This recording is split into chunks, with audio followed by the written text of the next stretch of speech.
Well, sure. No, I mean, I think Bitcoin is perfect. Like the other phenomenon I think is interesting. And so I've been spending like way more time on hyper Bitcoinization and what does the world look like when we're in a Bitcoin only universe, which is not that far away. I mean, it's in our lifetime, I believe. And so it's like, okay, well, when there is no price of Bitcoin anymore. That's a crazy world, by the way, David.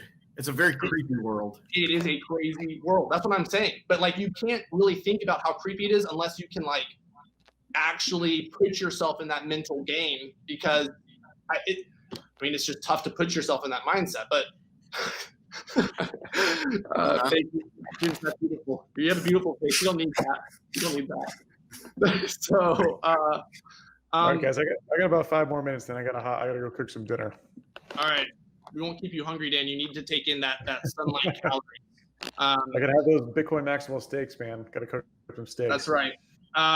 Well, but just how like when there is no price of Bitcoin, society begins to organize itself around the production of energy, because energy is how you get Bitcoin, and Bitcoin is the essence of the economy. And so things that get prioritized are technology that allows energy harvesting to be more effective, transportation and logistics to get to additional energy sources. Like the world reorganizes around that in a way where human lives or people's lives on an individual level are affected, because the market dictates that because of people desiring Bitcoin, the things that are desired from society are engineers, are, all the component requisites that are needed for energy production and Bitcoin mining effectively. And so it's an organizing principle that it has a profound effect on where society goes from here. I mean, look, like if we look at if you model out like what Bitcoin looks like in hyper Bitcoinization in terms of like the annualized block reward value, I mean, you're not looking at a value larger than like 300 billion to $1 trillion or $2. The world economy is massively larger than that. So no, the world economy does not re-architect itself around Bitcoin mining. Now, Bitcoin mining will become a big industry, certainly, but it wouldn't be measurable in money. What it would reflect is if there's, let's say, 1% in fees for miners, then 1% of universal GDP is basically being redistributed every year to people who produce Bitcoin. Not 1%. It's like way less than that. In the future, like I've modeled this out in my Bitcoin Security is Fine article, like it's going to be a lot less than 1% of the 1% of Bitcoin's market. It would be, I mean, 1%, maybe 1%, but even at 1%, it's still a tiny value, right? Like, so anyways, it's a huge sum. It's 1% of all things. Hyper-Bitcoinization re-architects human incentives globally across every single, socioeconomic background, every single government. That is the important part. Now, governments, since they don't control money anymore, that means that everyone's life savings, which is like their combined energy and time that they've spent to earn it, is preserved. That wealth is preserved. And also means that the entrepreneurial outcomes of different businesses aren't perverted by governments printing off $50 billion and handing it to an airline that are buddies with like the local politicians. So that's how Bitcoin changes everything. It doesn't just change like energy consumption. It changes every single industry, makes each one measured with a much more precise stick that cannot be moved, cannot be altered. And that means a much more efficient economy. It means that we allocate capital more effectively. We don't allocate it to defense contractors as much. We don't allocate it to these very wasteful things. We allocate it super efficiently, which makes— We allocate it to the acquisition of money, the acquisition of value. Well, you apply it to companies that are most profitable. Correct. Yeah, the profitability is a measurement of efficient allocation of capital. But according, like if you look at like the block reward over time, like at the block reward as a percentage of the block subsidy, it's decreasing to a very, very small amount. And so you're saying that like energy consumption will be this, like it will be a big industry. I'm not saying it's going to be small or anything. It just, as a percentage of the global economy, will be very, very small. Which makes sense too. I mean, I'm not sure if you want Dan, to your point, like the Bitcoin hash rate and the amount of energy that Bitcoin consumes is a function of Bitcoin subsidies or of energy subsidies.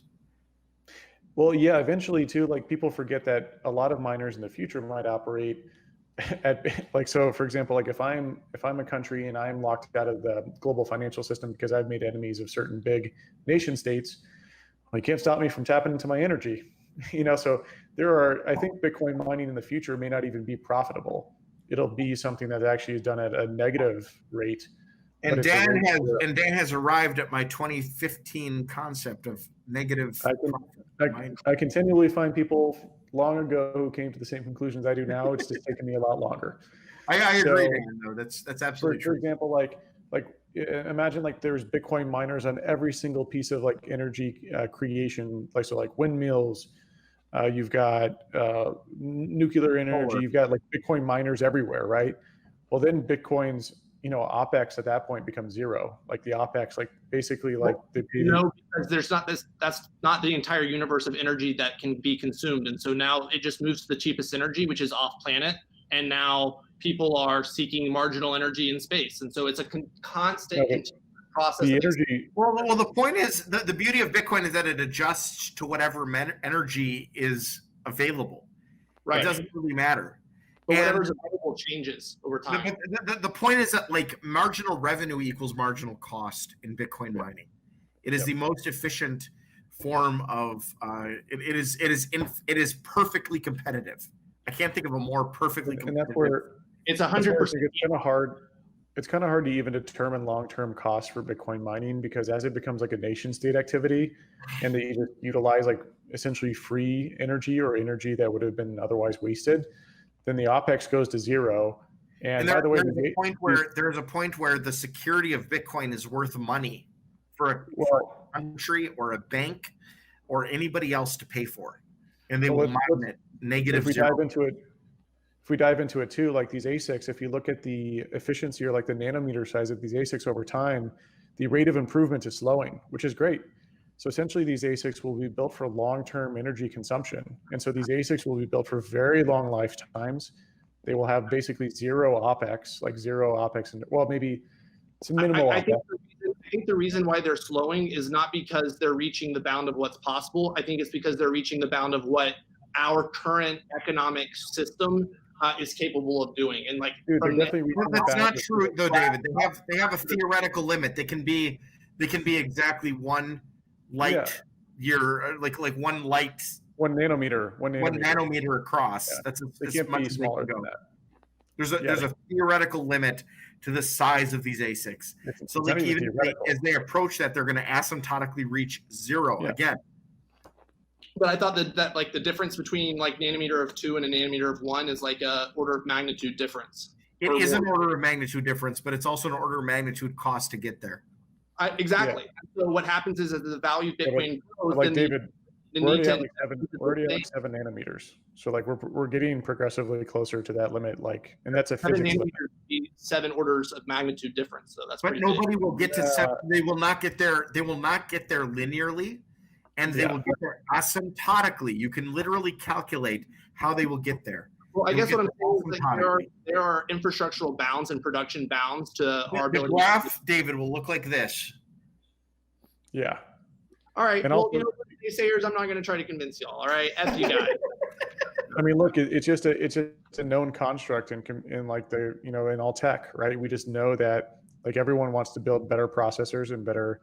And so this is a thing that's like perfectly free market thing, then I would agree with you, but it's not. So we have a lot of inefficiencies baked into our system that Bitcoin will expose as Bitcoin and energy. No matter what.